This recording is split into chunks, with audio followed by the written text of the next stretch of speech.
Nathalie, bonjour. Washington, ASLD 2013, première minute de la commission hépato. À l'heure actuelle, on cherche à dépister au maximum les hépatites C pour faire accéder toutes ces malades aux traitements qui vont être de plus en plus efficaces. En attendant un éventuel dépistage généralisé, on peut penser à dépister des cibles plus particulières. Tu as retenu un travail que tu nous présentes rapidement ?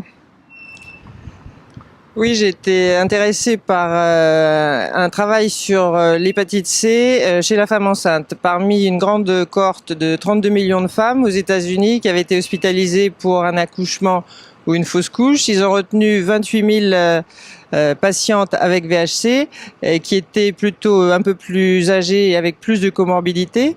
Ce qui était intéressant, c'est qu'il y avait 2 tiers de ces patientes qui en fait n'avaient pas de facteur de risque particulier, qui n'auraient pas été dépistées pour elles-mêmes. Donc ces femmes présentaient plus d'accouchements prématurés, d'hémorragie du prépartum et de petits poids du bébé à la naissance. Elles avaient par ailleurs plus d'anémie, d'embolie pulmonaire ou de dysthyroïdie, ce qui fait que la durée d'hospitalisation était plus longue et donc le coût plus élevé. Par contre, ce qui était rassurant, c'est qu'il n'y avait pas plus d'avortements spontanés, de diabète gestationnel ou d'éclampsie ou de détresse fœtale.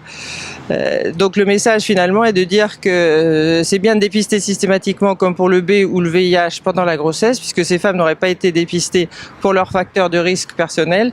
Et il faut inciter au dépistage du virus de l'hépatite C chez la femme enceinte. Merci. Donc communiquer avec nos confrères gynécos, c'est important et on essaie de le faire régulièrement dans nos réunions.